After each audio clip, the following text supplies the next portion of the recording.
kids. This is Learning to Dad I'm the cool dad. That's my thing. with Tyler Ross. What I do have are a very particular set of skills.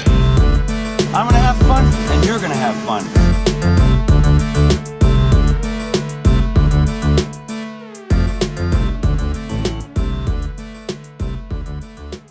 All right, it's on. Tyler Ross here, Jacob Musyt on the other end. How you doing, brother? Doing great. How are you? Doing great, man. It's nice to see you. Thanks for taking the time to hang out here on the old podcast. Yeah, absolutely. Thanks for having me. Yeah, so like we talked about, we're going to talk about your work, your family, how you've managed to kind of excel being involved in both of them, and so let's start about about what you're doing now, and then we'll work up to how you got there. So tell me, Sure. You're in LA, you left Virginia. We know each other because I feel like we'd have gotten to spend a lot of time together if we'd actually met 5 minutes before you left. Probably. Yeah. No, I just was in Virginia and moved out here. I'm the director of food and beverage at the Waldorf Astoria in Beverly Hills. So I pretty much run, we have 2 John George restaurants, lounges, banquet events, 5 kitchens. So I kind of oversee and run all of that, from the chefs to the service staff to the management team for food and beverage. So that's what I do out here. And I have a wife, a 2-year-old, and I have a son that will be here in a week from tomorrow. Oh, you got a lot going on. Yeah, so there's a lot going on. Yeah. Well, I'm excited. I haven't talked to anybody yet that's got like a baby due any second. Like Ashley could go into labor right now, and you got to pick up the go bag, and we're gonna have to. We just got back from the hospital. Oh yeah, just our last final checkup before showtime. So awesome, man. So you got a name picked out for your boy? Yeah, and I can't tell you. Definitely not over a podcast. Cool.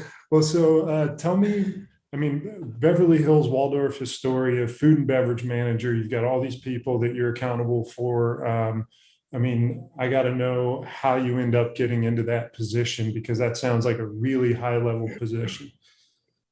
So I started in food and beverage and hospitality and hotels when I was, I think, 15 in Roanoke, Virginia, actually working for the Hotel Roanoke, which is like the biggest and one of the best hotels in Roanoke. So I just started doing it. I fell in love with it. And I went to culinary school in Colorado. I've worked in hotels all over the country and opened up some hotels, opened up a couple of small restaurants, one in Chicago, one in Denver. And I kind of just climbed my ladder, just grabbing experience after experience, kind of figuring out how I could learn more, how I could put myself in a situation where I could be challenged and learn more. And I just kind of grew and started managing in different restaurants and operations, from room service. I was a room service manager. I was a bar and lounge manager, restaurant manager, worked in banquets and kind of worked my way up. And with Hilton, I've been with them for about 15 years, left for a while in the middle there, but they moved me from Virginia to Chicago to start my management career off. Got a lot of experience, moved from Chicago to Park City, Utah, was the director of food and beverage there at the Waldorf Astoria, came back to DC area, was at Mandarin Oriental, worked at the Salamander Resort right outside of Warrenton, right there in Middleburg, Virginia. And then from there, I moved up to the Waldorf in Beverly Hills. So it's just been kind of a ladder, just reaching and grabbing experiences and challenges and pushing myself to keep climbing up. So it sounds like you've kind of known what you wanted to do since you were 15. Like it grabbed you right away, like starting kind of on the bottom rung and chipping away until you got to where you are now. Is that fair to say? Like, did you ever want to get out? Well, when I first started, my mom kind of forced me to get this job when I was in high school. But then I was working a banquet event, and literally we put on a party. That's what we did. We worked all day to get everything prepared and prepped, and the room was ready, and there was a band and there was bars, and there was it was just cool, right? It was, and the doors opened up and this whole wedding party came in and the band is cranking and everyone's drinking. There's cocktails being made. Kind of like, holy cow, I'm putting on a party right now and I'm getting paid and this is fun. Like, this is it. This is what I want to do. And then I kind of wanted to learn.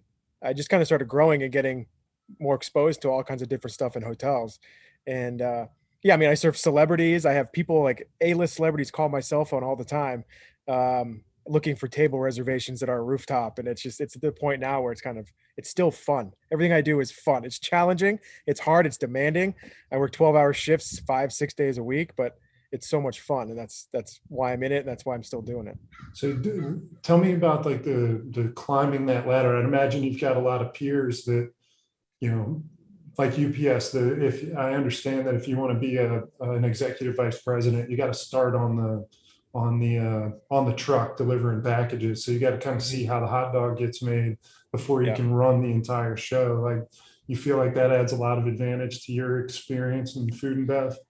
Yeah, I mean, when you're managing people and you're managing and creating experiences and like really you're curating someone's emotions in what we do, right? Because I mean, everyone can tell you a story about a bad time they went out to eat, or everyone has an opinion about food and beverage and what they like, what they don't like. Food Network is out there, so everyone's a chef, everyone's a professional. So we're kind of managing in this world where the more experience you have, the better you are at the end of the day. That you can make decisions smarter, you can kind of predict and be more proactive when it comes to what guests are looking for, what they're not looking for, or how situations are going to play out with staff. So I feel like the more experience you have, the better you are going to be and the faster you can grow, I guess. For me to run and manage 5 restaurant managers, room service managers, chefs, cooks, servers, hosts, bartenders, reservationists, all these people, for me, it was very important for me to actually be in those roles so I understand what they go through. So I was a room service manager, I was a server, I was a restaurant manager, I did all those things, so I understand where they're coming from. And in a hotel, I also was the director of housekeeping, so I understood what that side of the hotel is doing. So in relation to what we are in food and beverage and how they operate. So for me, it was all about getting experiences so I can manage those departments effectively better, and I could see that side of the fence, I guess. Then I could make a decision better for them because I understand what they're going through and I can help them through it and help them grow. So for me, it was all about getting as much experience in every position I could. And then it would help me make better decisions as I grew.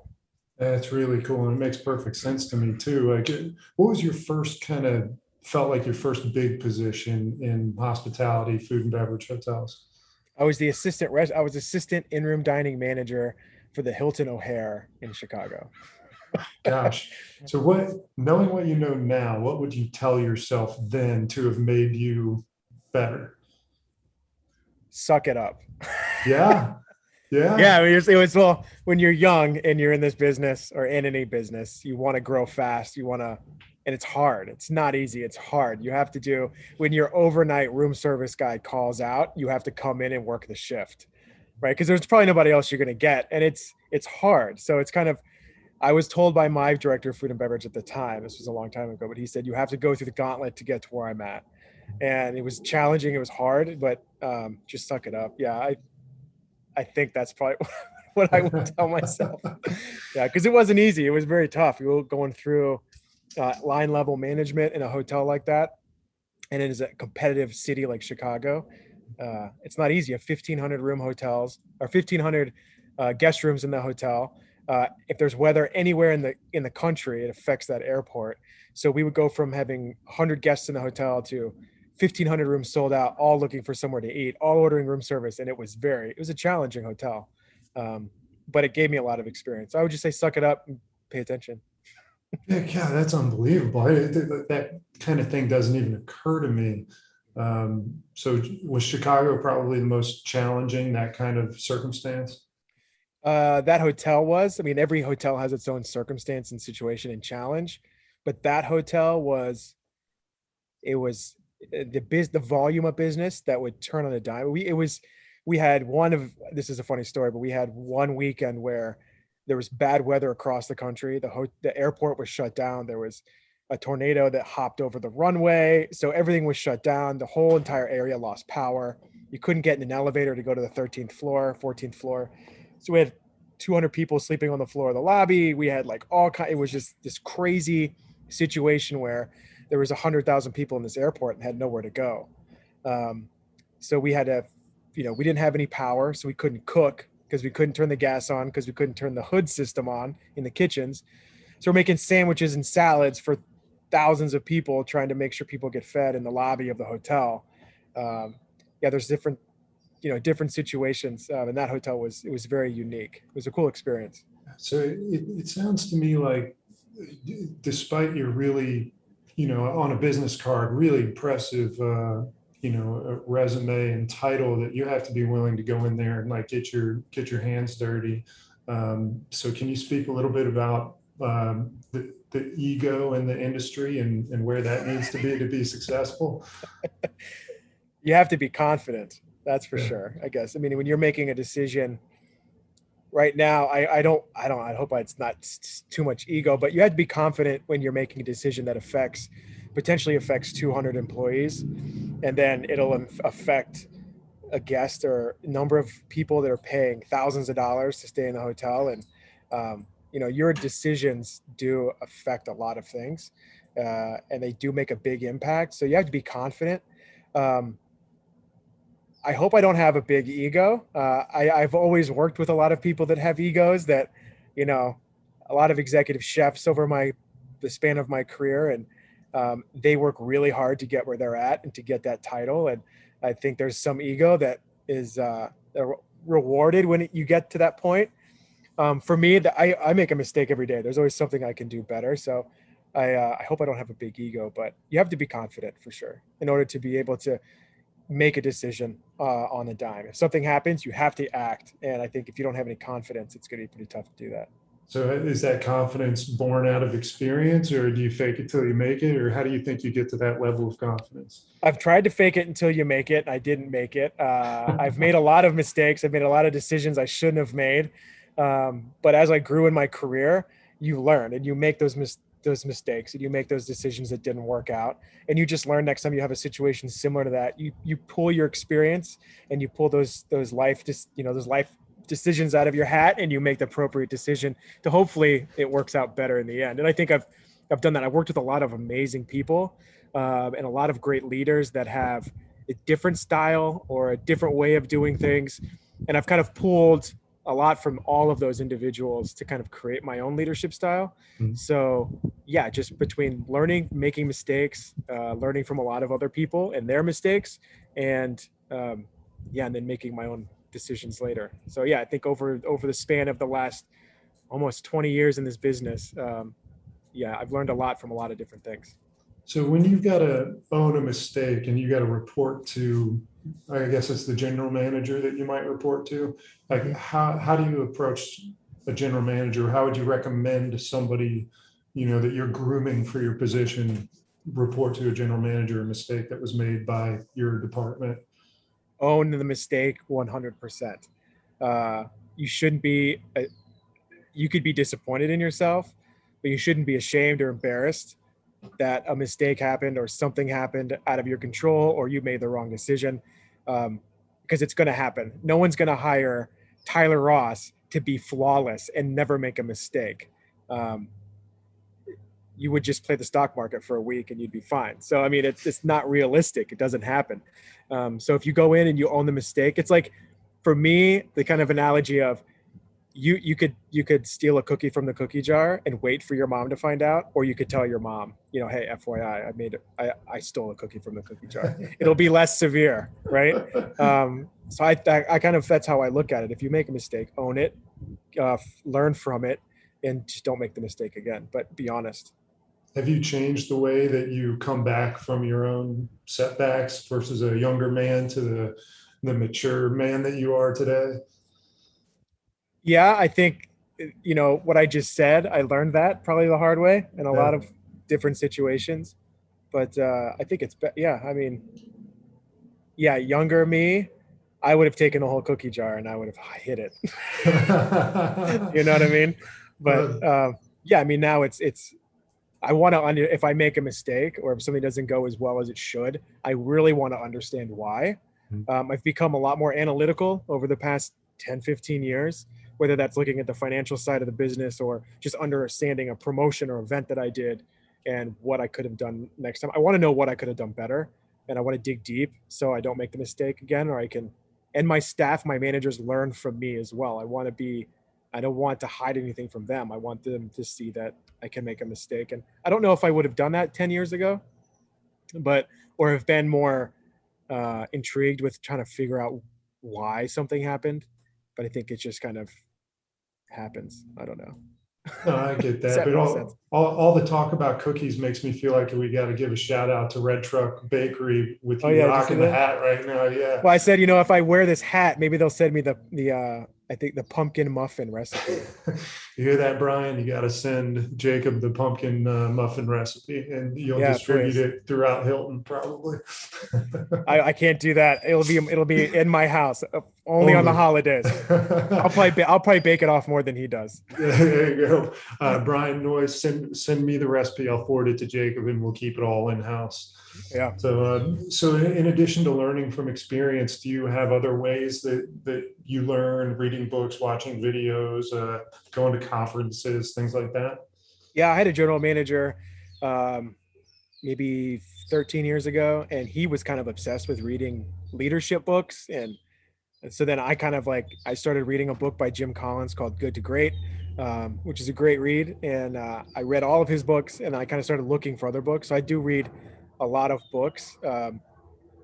I don't know everything. So another perspective, I'm reading a book right now called The Effective Executive, Great book. which, yeah, it's a pretty good book, right? So Yeah. I'll road bike. Like today, I'll do 25 or 30 miles on the road bike and put that on and just listen to that for a couple hours. Or I'm in a car for an hour, so I'll listen to a few podcasts here and there about financial stuff, and I'll just do a book on tape. But yeah, I definitely read books. I don't really go to seminars. I've had the opportunity to see a few people that have come to the hotels I work at, like Jim Collins. He actually came to the Mandarin Oriental in DC when I worked there, and I got to kind of sneak into the back of the ballroom and listen to his talk. He talked to this large corporation. He was a guest speaker, and I got to hear the last 15 or 20 minutes of his speech, which was pretty awesome. So, but I don't actively go out and go to things like that or conferences. F&B, typically we'll do like a global conference every 4 years or so, where a lot of the F&B directors in the company and the executive chefs will go somewhere. When I was with Mandarin Oriental, we went to Thailand and went to Bangkok for a week, where there was 9 Michelin chefs. There was CEOs of like Lobster Inc., the training company, and people from the Michelin Guide were there, and Forbes. And we ate a lot of food, drank a lot of really great beverage, and had a lot of really good conversations and like seminars with these people in the industry that are they're visionaries. They're the top of the top, from like Thomas Keller to Grant Achatz from Chicago. All these guys were there, and that was an amazing experience. But I actively look out and read books and try to find new ways of learning. So when you go to something like that, I imagine you meet a whole lot of peers. Like, do you find a lot of common ground in terms of disposition and work history, or do you find this kind of a smattering of all sorts? It is kind of a smattering of all sorts to some extent. You do have to be a certain individual to do what we do. To work, I went into work yesterday at 2 p.m. and I left at like midnight. You have to kind of be a certain person to do that. I don't really have the same days off. They fluctuate depending on business levels. So someone to put up with that and to manage your life with that kind of schedule, it takes a certain person, knowing that someone is always going to have an opinion on what you do. For a chef to cook something that they're passionate about and love, and then for random people they don't even know, like crap on them through Yelp, it takes a certain person to be able to put through that. So we are all very similar in a lot of ways, but there are different things that drive everyone. And going to a conference like that, it's great talking to people and learning what drives them, what their passion is. But yeah, everyone's different, but we're all the same at the same time. It's like people say that hospitality, there's thousands of hotels in this country, but it's actually a really small industry. I bump into people that I've worked with in the past, or it's a pretty small business in a small industry, believe it or not. Did you go to college? I went to Johnson & Wales. Johnson, did you study hospitality there? I studied hospitality in Denver, Colorado. So what's that education like? And is that an education that, somebody that wants to get into your business, you would recommend? So I can't do school. School is not my thing. I worked really hard since I was in high school in this business. And I would say for me personally, I learned a lot more outside of school than I definitely did in a classroom, because everything is so situational in life, I guess, but definitely in this business. I learned a lot more outside of school than I did there. It was a great experience. I did learn a lot of things, but I would say that what I've learned in hotels and in the business far exceeded anything I learned at school. But I mean, Johnson Wales is a great university. I don't want to talk negatively about getting an education or going to that school or anything like that. But for me, it was more valuable for me to kind of go through the gauntlet of hospitality. This is where I learned a lot of everything that I know. So what do you think is the most important part of your resume? I would say the position that I took. So everything on my resume is food and beverage related, from restaurant managers to director of food and beverages at multiple hotels. But I was the director of housekeeping for a year in the middle of all of that. Yeah. And I think that is probably one of the most important pieces of my resume, because it shows that hopefully it shows that I'm a professional when it comes to food and beverage and hospitality. But me jumping in a completely different field in this business shows that I want to be challenged. I'm open to new things. I want to gain experience. I'm hungry for knowledge. I mean, it says a lot of things about that one experience that I had, and that people, when I have interviewed in the past, people pick up on that. They're like, interesting. Why did you do that? And I always have a conversation about that one position that I took on when I was in Park City, Utah. So to expand on that answer, I'll ask another question. If you were to be, in 10 years, you're going to retire and you have from this position at Waldorf Astoria, and you were going to groom somebody to replace you. What would you like to say? Hey, go do these things. Let's have your resume look like this, and then you'll be as good or even better than I am. I would probably say travel. You definitely want. I mean, hopefully I'm trying to answer the question right. So if there's 3 things that I could tell someone to put on their resume to kind of get to where I'm at or get to this, position, I would say be willing to travel and relocate, because I've learned there's a completely different side of the business in Washington, D.C. than there is in Chicago and then there is in Park City, Utah. We have resort community. Everyone's a lot more laid back and relaxed. The guests want something different. Chicago is super fast paced. It's very competitive when it comes to food and restaurants and hotels. There's a hotel and restaurant opening up almost every day, it feels like, in Chicago. And DC is very business focused. It's political. There's a lot of different clientele. You have delegations checking in. You have a lot of different people. So it's a completely different dynamic. So for me, I would say number 1 would be get experience all over the place. Different experience. Don't work in the same kind of restaurant for 20 years, because you won't have this, full on experience of what the possibilities are. The second thing is, I would say, go outside your comfort zone, apply for something that or try to do something you've never done before, because you never know where that will take you. And third is, I don't know what number 3 is. Keep trucking. I don't know. I don't know exactly. Cool. No, that's great. So, so what are some skills that you require of yourself or somebody in your position? Patience. Yeah. A ton of patience. Patience, and you got to be tenacious, I guess, to be in this business, because you are managing emotions. You are trying to capitalize on people's emotions. And there's a lot riding on what we do. I mean, if you look at it, you could say we just provide food and beverage to people. We let people eat steak, people drink wine. We give people pillows and beds to sleep in for a weekend, but it's a lot more than that. You have people coming to our hotel signing contracts.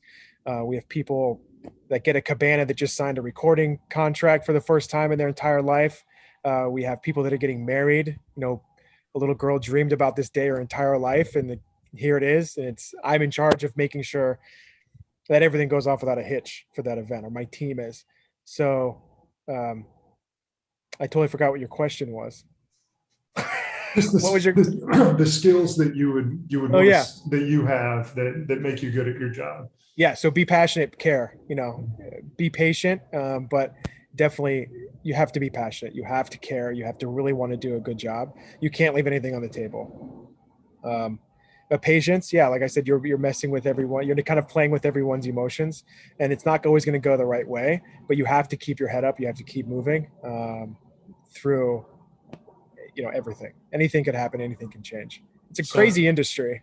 Now that I'm sitting here listening to myself talk, I'm like, well, it's a little bit more than just food and beverage, I guess. So you sound like parenting to some extent there. Patience, tenacity, Yeah. just suck it up and just do it. Yeah.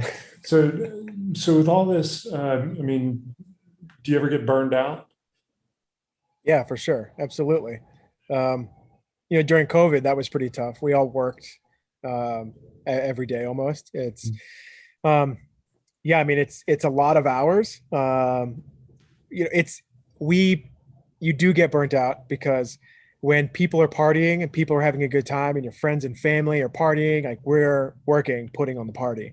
So that has an effect definitely on family life and me as an individual. Growing up, I served my family growing up, Thanksgiving, Christmas Eve, Christmas Day, Mother's Day, Easter, Thanksgiving. I served my family those meals because they'd all come to the hotel because we would spend time together. I would just be working, So it's a different dynamic for me. Like now that I have a daughter and, I'm married, it's like, I want to be there every Christmas morning. I will never get a New Year's Eve off. It will never happen. So that's kind of an experience that everyone gets that I probably just won't get. I get it differently. So that burns after a while. It hurts. But you have to kind of make do. And luckily my wife is super amazing and she understands the business because she's also in the business. So it's still challenging and it's tough, but we're flexible with that. But yeah, working 12 hours a day, sometimes 7, 10, 15 days in a row, if we have to, waking up, getting to work at 8 in the morning and then something happening and I can't leave until midnight, be back at 8 in the morning again. It does get pretty difficult, but I love what I do. So there is a burnout factor. You have to take care of yourself. You got to make sure you get 2 days off. You got to try to take a vacation when you can, but yeah, it gets tough. I mean, a lot of people get fried really quickly.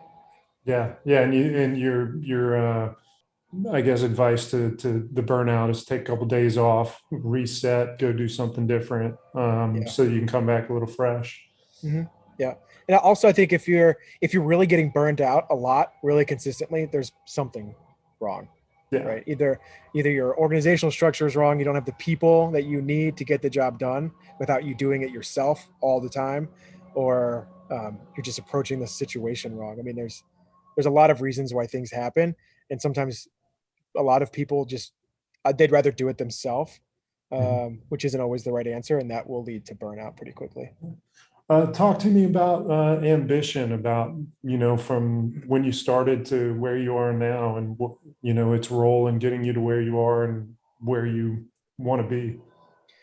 Yeah, so it's kind of gone through waves, I guess. When I was in Chicago, my ambition for this business and my career really took off because it's so competitive and everyone is so hungry, whether it's just the big city of Chicago or it's just the mentality of the people around me. But it was always about getting to the next position as fast as you can, make more money, because everything's pretty expensive in Chicago.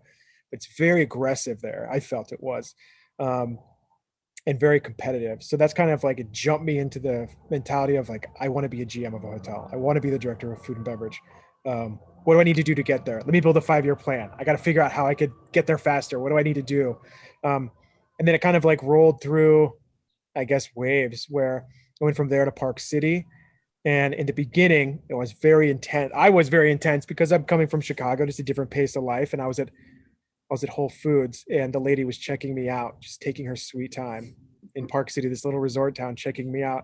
I'm like, come on, lady, like we need to go. Like, and I'm thinking, where do I need to go? Like, I don't need to go anywhere. So my kind of ambition slowed down. I kind of just tried to enjoy life a little bit more and not be so worried with the next step, kind of do the best I could in that position and enjoy living where I was living. So I guess my ambition kind of slowed down. Then I moved to DC, where again, it was a little bit more aggressive. And it was, for me, it became more about, I wanted to learn more. I want to do more. My boss at the time, I knew he had like an expiration date. He was going to be leaving. He had 2 kids, and he did not want to be in DC. So I really kind of pushed myself to learn as much as I could and drive myself to get into his position. And then that kind of took off, and I've been steady in that mode of continuing to want to learn and continuing to drive. But now I have a family, so it's kind of, I'm trying to meet in the middle where I can't be so aggressive towards my career and trying to, everything revolves around the next step is not, a lot revolves around that, but it's got to revolve around my family a lot more. Yeah. Yeah. So have you had, or do you have any mentors? Mentors? I do. I kind of haven't talked to a lot of them in a while, but I've had a mentor a long time. His name was Jim Myers. He was, at one point in his career, he was the director of food and beverage or like the vice president of food and beverage for Caesars. I worked with him in Chicago. He worked for corporate Hilton for a while. He helped me move to Park City, where I took on an F&B director position there and the housekeeping director position. And we used to go back and forth a lot. I learned a lot from him. When I was with Mandarin Oriental, there's a gentleman I worked with. His name was Andreas Wickenberg. He is now the general manager of a super luxurious boutique hotel in Germany. But he left Mandarin Oriental, went to Singapore, became the executive assistant, which is pretty much the assistant general manager of the Raffles Hotel in Singapore, which was one of the top hotels in the world. And now he's the GM of an amazing hotel. So we still go back and forth every now and then, but I learned a lot from him. So there's definitely a couple. Talk to me about time, the sense of urgency. Do you feel an urgency to, continue down a particular path, or do you feel like you're running out of time to get somewhere? Or feel like you have plenty of time? I don't, you know what? I'm always looking at what the next step is. I'm always mindful about where I want to go and the decisions I make, or conversations I have, because it could result in the next position or the next opportunity. But in this business, you really don't know when or what the next opportunity is or when it presents itself.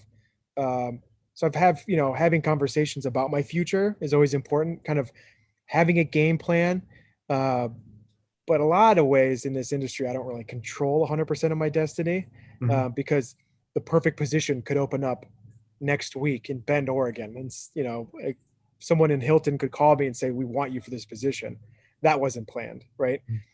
Or the right position may stay in this hotel. I don't know, but I know where we want to be as a family. So I try to make sure that is aligned and that my wife and I are on the same page, and we have discussions about where do we want to go. I mean, when our daughter is at that age where it's kind of like, okay, we need to settle down. We can't keep moving around. I've lived in like 9 cities in the past 15 years. So we can't do that with little kids. So at some point we have to get to a point where we find a home base. I'm in a position where we want to sit at for a while, or really stay in and find a hometown that we can grow into, and our kids can go to school and stuff without us having to bounce across the country everywhere in hotels. So there is a little bit of sense of urgency, but it's like a 3-year, 4-year mark, I think. So how's your kind of daily schedule changed over the last 2 or 3 years since you had gotten married and had a kid? Yeah. So my schedule is, I guess it has changed, definitely. I still don't really get weekends off, which is tough because my wife works Monday through Friday. She's off Saturday, Sunday. I used to be off Sunday, Monday, so we have one day together, but now it's kind of like I get Mondays and Tuesdays.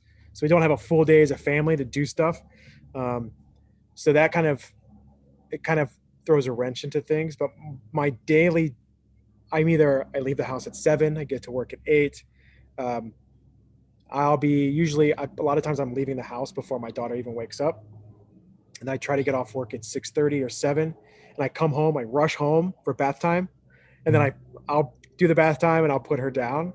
So typically I will get 20 minutes with my daughter a day. And then a lot of times, I think this week alone, 2 or 3 days, I got to work at 8 a.m. and I couldn't leave before 9 or 8 p.m. Just because of business levels, things happening. So there's several days a week I don't even get to see her. But on my days off, I always try to make time for her. My wife's on maternity leave right now, so it's great. Like we're going to go to lunch after this call, and I think a couple weeks ago when we had our same days off, they lined up. We went for lunch for the first time in like 2 years. Oh, So, wow. yeah, but it's like a yo-yo. It bounces all over the place. I don't know what my schedule is usually for the following week until Thursday, and then we try to make plans, but we don't make a lot of plans. We make big plans. Like I took a Thursday off and we went to Disneyland for my daughter's second birthday. So we will make plans, but it's tough to really say, oh yeah, I'll be home for bath time today, 11 a.m. in the morning, and me say that because I have no idea what's going to happen. I could have an ultra VIP walk into the restaurant that I need to greet and welcome, and it's tough.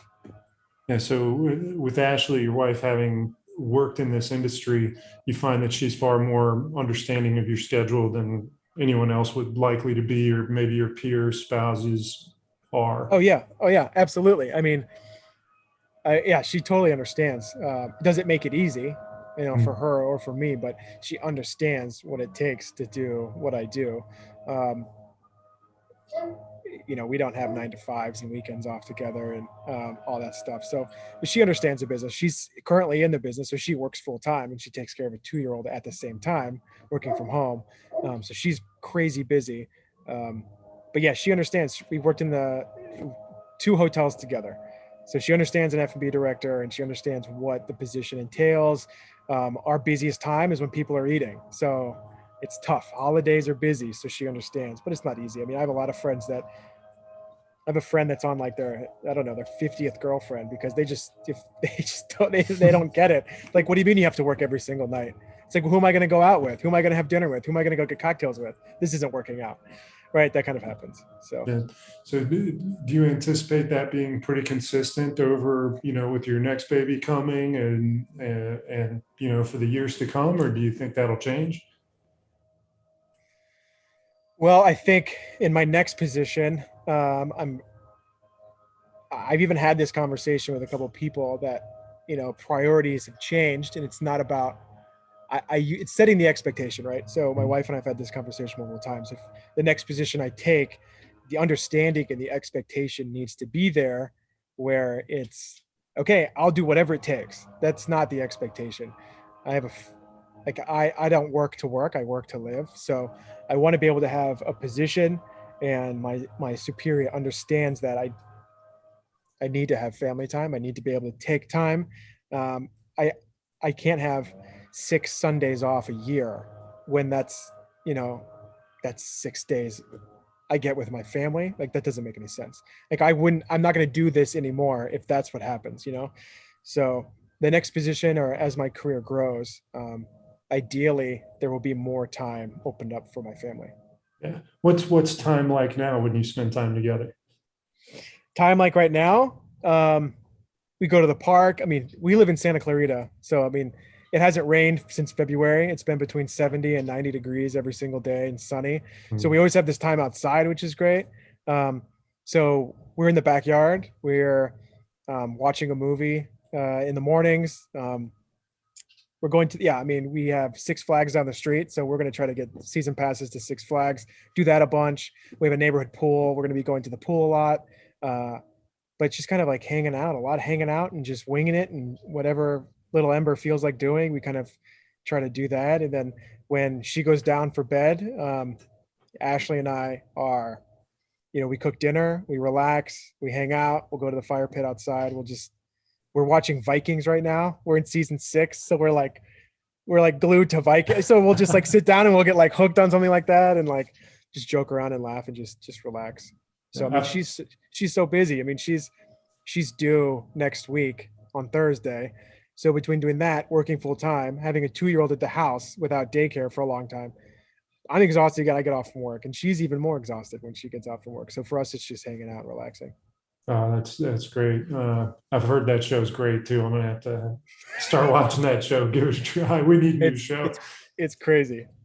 So my kids are about to be 6 and 7, and I've found over the last 7 years, my role as a dad has evolved dramatically. So like, having had a newborn just 2 years ago and about to have another newborn, and how do you feel? What do you feel like your role as a dad is? My role as a dad is to support mom 100%. 100% agree. For the first couple of years, it feels like that's what it's all about. Yeah. Um, I think my job now too will be, I'll be on Ember duty, a lot, because the newborn will be, hanging off of mom and like needing mom 24/7. So for me, it's really keeping Ember at bay, kind of like keeping her occupied when I can. But then, yeah, just supporting mom, really. She does all the work. She does like most of the work. It's crazy. yeah. What are you anticipating, effective Thursday, and for the foreseeable future, how that role will be changed or enhanced or evolve? Do I think it'll change? Like, how do I think it'll change on Thursday? Yeah. Yeah, I think once we come home from the hospital, we're just gonna, I don't know. We're gonna wing it. We're gonna figure it out. We don't know what it's gonna be like. You have 2 kids. We have a 2-year-old. How's she gonna react with the newborn? I mean, if it's like her little dolls, she's gonna try to throw them around. So we have to like manage that situation. My parents will be here. Her parents will be here. So it's kind of, I want her to relax as much as possible, focus on him, and hopefully I can take care of everything else while I'm off. And then I guess we kind of, I think you go into it having a plan, which is kind of BS because plans don't make any sense with children. You kind of just wing it. And I think that's what we did with Ember. It was kind of like, well, I don't know. We could stress out about a lot of stuff, but usually everything works out. So hopefully everything just works out and we'll just figure out how it works out. We're all total experiments, aren't we? Like our parents we're manifestations of their experiment. Our kids are going to be the same nobody knows how to do it. If there was a right way to do it, we'd be doing that. So yeah. I mean, I don't know. Like, it is an experiment. It's like, we knew what our daughter needed to fall asleep when she was a newborn. And maybe this one, he'll just need to listen to the margarita machine and then he'll fall asleep. So like, we'll see what happens. Be lucky. That'd be amazing. So how's your relationship with, you go from just you and your wife, and now it's you, your wife, and a kid, and soon to be another kid. Like, how's your relationship dynamic changed since having kids? Yeah, we do, everything is different, I guess, right? I mean, as far as what we do, we randomly we'll go out to lunch or whatever, we'll talk and be like, oh, remember that time at the beach sack, like back, before we had kids, and we would just, how many shots of Jameson did we do? Like that, we'll look back at our beach vacations when we went to the Outer Banks before kids. And we would do a lot of stuff that we wanted to do and what we enjoyed doing, or we could go like 20 concerts a year. Now it's completely different as far as our dynamic. I mean, we went to Disneyland and we just kept looking at our daughter the whole time because we were so enthralled with like her experience and making sure that she loved every moment of it. That made us super happy, right? So that's kind of, we live our life for her now, and soon to be both of them. But yeah, it's definitely, it's like you don't forget, but it's like we went out to dinner the other night. I think my wife and I just were looking at our daughter a lot. We didn't look at each other as much as we used to, I guess. So you have to remember and you have to pay attention and you have to keep working on everything. Yeah, 100% with you, experiencing the same thing. As they get older, it seems to be easier because you start, I find that, like, at first we have different parenting styles and want different things from our kids and from ourselves. And then you change the way you communicate because the stakes are higher. The stakes weren't never so big as you having a kid. And then now that they're 6 and 7 and almost like working together, it's almost forced me and Sarah to be more of a team because the kids can conspire together and do their own thing. And it's a whole new thing than it was, pre-kids, where your biggest concern was just like, which bar are we going to saddle up to and which friends are we going to see? Yep. So what are some of the milestones you think about in your 2 years being a dad? I have had can I say oh shit moments? Oh yeah, those are the best moments. I'm trying to think of what they were. So I rock climb a lot. Um, there's this little wall down. This is, I don't know.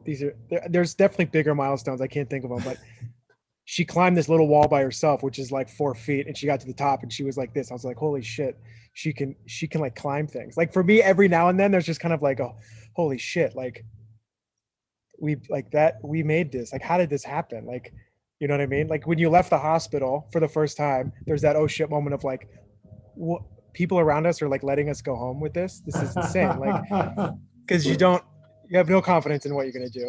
Then yeah, there's like oh shit moments. Like she fell for the first time after she learned how to walk and like bumped her face and she was bleeding. And it's like, okay, like we have to really, I mean, we always knew to be, you know, but there's like, it's crazy. There's just crazy moments. I don't have any like off the top of my head milestones other than the fact that like when she walks, she loves to go hiking. She loves to climb. She loves to like do all these little things. She tries to ride our dogs around. It's like all these little moments everywhere. And like, you have to remind yourself that this is a human being that you made. It's crazy.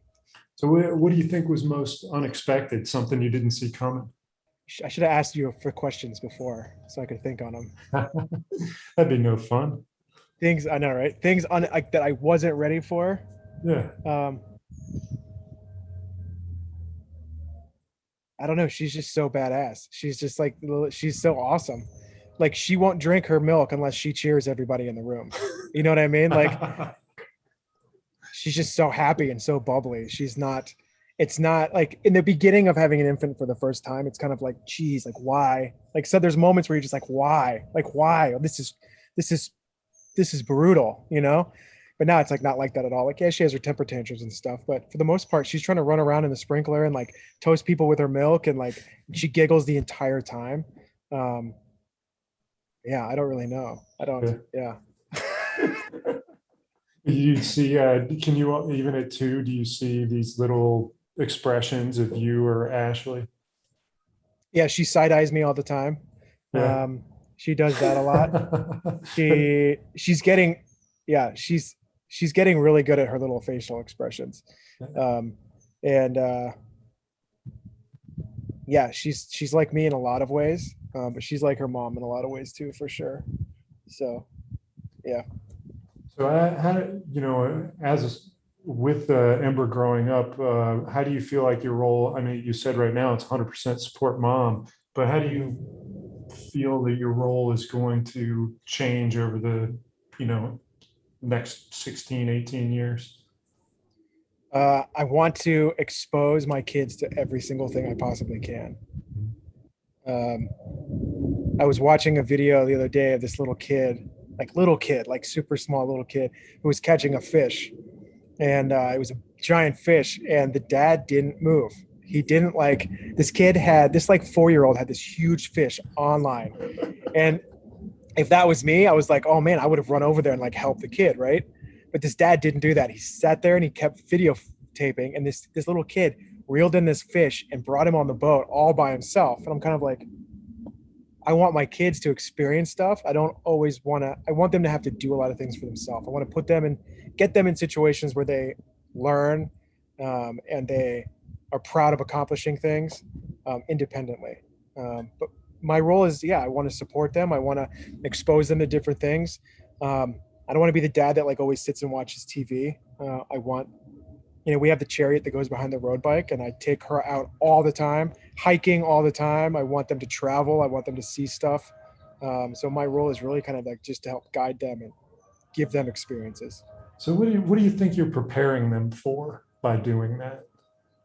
I think I'm preparing them to be independent, to be able to make a mistake without it being the end of the world, to be able to try new things, to jump in head first, to find their passions, to kind of find who they are through, their experiences. I don't want them to always like be afraid to do something. I want them to know that they can do it. If they fail, it's okay. If they succeed, right on.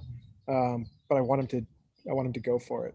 How does that align with the way that you grew up? 100%. I couldn't do anything I wanted to do. I couldn't just do whatever, but I was definitely parented a way where I was able to make choices and make decisions.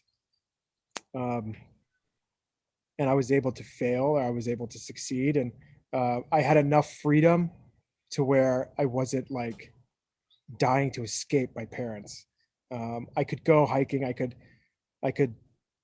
I was allowed to sneak out at night on some occasions. If I wasn't causing any trouble, it was like, I was allowed to drink in the basement with my friends if we stayed inside and we were safe. And so I had a little bit of independence. I was able to do stuff. After college, after high school, I packed everything up and they let me drive across country by myself to Denver and kind of experience that by myself. And I did that twice.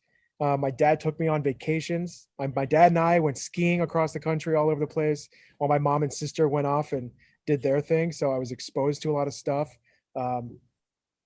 Yeah, I mean, my dad traveled a lot. My parents traveled a lot when we were little and even before that. So they had experiences. My dad was like, if you want a guitar, if you want an amp, if you want something that's going to if you have a passion, I'm going to support you 100%. So he'd help me do stuff like that, growing up. So, I mean, yeah, I jumped from thing to thing all the time, but they were always there to support me and do whatever they could to help me along the way and let me make my own decisions. So what's an advantage that you had growing up that your kids will not have? I don't know. Yeah. I mean, the context of life is certainly different. Oh yeah. Okay. I guess I mean, when you look at it that way, yeah. I mean, it was a lot. I didn't have a cell phone. I didn't have social media. If you want to get into that conversation, I don't even use social media. I don't know if you've Facebooked me, but I haven't been on Facebook in years. I gave it up a long time ago. I don't have a Twitter account. I used Instagram when I went to Everest for like a 2.5 week period. That's it. I haven't touched it since. So I think the media, the social media, the TV, for me, it was like, go outside, go climb a tree, go break your arm, get outside. That was like, and it was safe to do that. Nowadays, there was a creeper driving around in a truck looking at people in the evening in our neighborhood. And we have like the safest community ever. You know what I mean? It's like, so the freedom to be able to just go outside and play as a kid, I don't know if that's reality anymore. Social media and the impact that all of that has, I think is super negative in a lot of ways. So for my daughter to grow up to be more concerned with what she looks like on her phone, I think is pretty troubling for me. How about the inverse of that question? What's an advantage that your kids will have that you did not have? Advantage that my kids will have, hopefully grandparents. I had one grandparent growing up, but hopefully like my parents are super healthy. My mom runs. So I think they're going to be around hopefully they're going to be around for a long time. That's something that I didn't really have a lot of. Also Ashley's side of the family, there's like 30 or 40 of them, that side of the family. And they're all really close. When I went to Ashley's house for the first time in Vegas to meet her family, her grandma opened the door and there was like 40 people behind her. You know what I mean? So for our kids to be able to have like my cousins, I don't even know a lot of my cousins. I'll see my aunt and uncles like maybe once every couple of years, maybe. But the family is not nearly as tight as Ashley's side of the family. So for them to be able to like, oh, let's all go to Vegas and like visit, grandma and grandpa. And then there's like 20 kids and there's like 40 adults or, it's not that many, but there's a lot of people. For them to have that kind of family and that experience, like family barbecues and stuff like that. I really never had that. We traveled a lot. I have a couple aunts in Seattle, outside of Seattle, Chicago. I have an uncle that's in Ohio. I have cousins out here. So, I mean, they're all over the place. So there really isn't a reunion that happens. So for them to be able to have that, it would just take us going to Las Vegas for my kids to see 30 family members. That's pretty cool. That is really cool. And I echo that same thing. My folks divorced and they got married and divorced again. And it never had any cousins my age. So it was just kind of me, my sister, and my dad, or me, my sister, and my mom. Maybe we'd see grandparents. But now that I'm married to Sarah's family, I'm really married to her family. Yeah. We're going to have 20 of us next week in a house for 7 days. And we got all the cousins, all the aunts and uncles. And I think that's a huge advantage for people growing up, having families like that. Yeah. So what's a piece of advice for as a dad that you've taken to heart, something somebody told you that really resonated and sticks with you? I don't know. Say I love you, Yeah. I guess. I don't know if anyone told me that. For some reason in my head, I vaguely remember someone saying like, "Oh, yeah, they, you know, I grew up in a house where people never said I love you." Like for me, that's crazy. So I want to make sure that, like Ashley and she just said this the other day. She said, I wonder why she hasn't said I love you yet. We say it so often. You know what I mean? Yeah. So that I think definitely don't forget to say that, no matter what. And I think even just in relationships, don't walk out the door, like go to work or whatever, angry at the other person, because you never know what's going to happen. You know what I mean? So you never want to leave a situation angry or upset. Figure it out, which we don't always do, but I think it's a good piece of advice that we're still working. I mean, of course we're still working on things. That's how it works. So Yeah. Forever. That's awesome. That's awesome advice. And it's a story worth sharing that happened just a couple weeks ago that you reminded me of, that anybody listening, we've all been that parent, I suspect, where we're playing with our kid and then it hits your mind that, you know what, I'm done playing now. I'm going to go turn on TV or get a snack or work on something or go do whatever you're going to do. But then you fight it just long enough to go, you know what, I'll play another 5 minutes. And then I'll go do whatever my plan was. Well, I did that the other day in the driveway. I decided, you know what, fuck it, I'm going to stay out here and play for another 10 minutes. Cool. And not 30 seconds after I made that decision, my son came over, sat in my lap and said, "Dad, I love you." No, that was it. If I had gotten up and walked back inside, I wouldn't have gotten that. And just if you're ever sitting around, give it another 5 minutes and just hang out and say I love you. So Yeah. I'm there with you, man. Let's do some kind of what do you call them? Like lightning round type stuff. Yeah, like rapid fire. Yeah, we'll give it a try. So all the money in the world, no object, no logistical problems at all. What is a gift that you would gift to every father? Oh man, I'm slow with rapid fire. It can be slow fire. Every father, like, okay, so like I don't know. I have this Osprey backpack that my daughter I don't know. This is not like I have an Osprey backpack that my daughter goes into. Yeah. Awesome. It is awesome. I mean, for all the dads that have kids that are small enough to fit in that thing, awesome. I mean, it's everywhere. We went to Santa Monica we've hiked all over California, Zion National Park. We did the Narrows hike through the canyons and the water. She was in that backpack the whole time, just chilling, eating goldfish. And like, she's experienced so much from back there. And it gives me the opportunity to go out and do what I love without really having to feel like I'm like, oh man, I can't go hiking. I can't do this because I have to I don't want to ever feel like that. I just throw it back there and she loves it. She drinks out of the little Camelback. I would give every dad that has a kid that's small enough to fit in that backpack, I'd give them one of those backpacks. I love that. And I even extend that as like a metaphor to mean just whatever tool it is that enables you to have your child enjoy whatever it is you enjoy together. So what are 3 characteristics that make up a super dad? Super dad. You have to be able to laugh. You have to be able to be serious, but not super serious. And then patient. Yeah. That's it, I think. Who's your favorite television dad? My favorite television dad? I'm not going to say Peter Griffin. That would be bad. That would be horrible. Can't say Bill Cosby either. Oh, no, you definitely can't. Oh, God, no. You can't say Bill Cosby. How about Tim Allen? I don't know, from Home Improvement? Home Improvement. I don't know. I can't think of anything. That just popped in my head. So. All right. So when in your life do you feel the most love? Yeah, when I'm just with my wife and daughter. Um, That's so, it. so this is the I call it the Tim Ferriss question. What's the big highway out there? 405 to 405. 101. That's the one. The 405. So you got a billboard on the 405 that people are probably going 10 miles an hour past. But let's pretend it's midnight and you can go 80 miles an hour on the 405, and you got a billboard, and it's a piece of advice to dads, and you got to be able to read it on the billboard. Short and sweet. What piece of advice do you put on the billboard for every dad that drives by? Just do it. I think Nike might have a problem with the trademark. Oh yeah, you think they'd have a problem with that? that? I don't know. Advice that's short and sweet. Have fun. Don't be too serious. Don't take yourself too seriously. Don't take anything too seriously. It'll work out.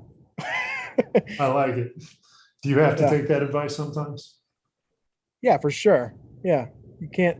I do take things seriously, but I always have the mentality of like, oh, it'll work out, and it always does. It's like I try not to stress a lot as much as I can. There's things to stress about, obviously, but it'll always work out. You know, when you're stressed out, what do you do to chill?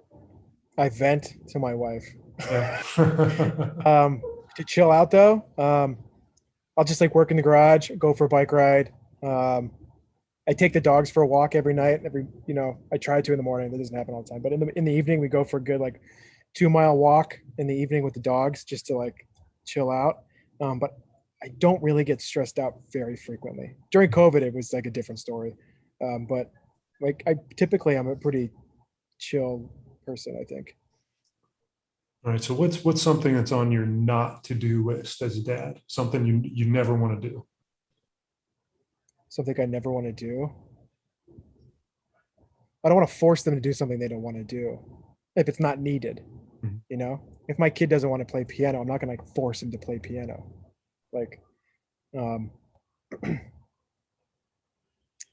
yeah. And I'm not going to beat my kids. You know, there's like that whole thing. Like there's like, I don't want to force them into doing anything. And I don't want to be this. I'll let my kids make their own future. I don't want them to work in hotels. I don't want them to be chefs. I don't want them, but what if they want to do it? Then they should go for it. I'm not going to tell them what to do or how to do it when it comes to their like life, I guess. Well, yeah, I'm going to make suggestions. I'm not going to make the decisions for them when they're older. Now I make the decisions, right? My wife and I do, obviously, but when they're older and they can make their own decisions, I don't want to be. I want them to do that. I want them to figure out what they want to do.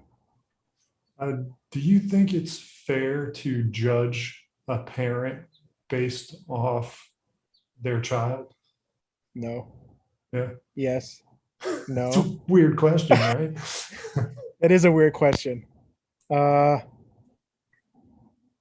don't know. It's like a kid's like, there's a lot of external factors, I think, that play into a lot of situations. Mm-hmm. But I mean, if you look at it like in a lot of ways, a child is like a blank canvas when they're born, and they become who they become because of the experiences they have and whatever impacts their life, and their parents are the biggest part of that impact. So I think the way the parents, I guess, it has some kind of impact on the child, and that's I think in a way, there's a lot of things that the parents do to make the kid who they are, the child become who they are. But there's also a lot of external factors. Like my daughter's at daycare right now. Some little girl at daycare could be teaching my daughter how to hit somebody. I didn't do that, but who knows, you know? So I think it's not 100%. You can't 100% blame a parent. I think you can blame a parent for how they handle the situation with the child, or you can, but I don't know. Now we're just talking about judging people. I try not to judge people. Yeah. Yeah, little Susie over there is a piece of shit. Her parents must be jackasses. Yeah, right. Why can't they just like walk their kid out of Olive Garden? Yeah. What's happening? You need to leave. Yelling. All right. In the event this recording lasts forever, and you get generations of music kids that you get to speak to, what's a message, an evergreen message that you'd like to pass down for generations? Work hard, love hard. Just do what makes you happy. And I love all of you. I don't know. Do what makes you happy and what makes others happy. Whether that's work or life, focus on what makes you happy and what everybody around you makes them happy. Can you make somebody else happy without your own happiness first? Probably not. Can a child love their parent as much as a parent can love a child? Probably not. What else you got? Anything else? No. Let's call it quits. All right, cool, man. I'll shut it down. Thanks for listening, everybody. Thank you.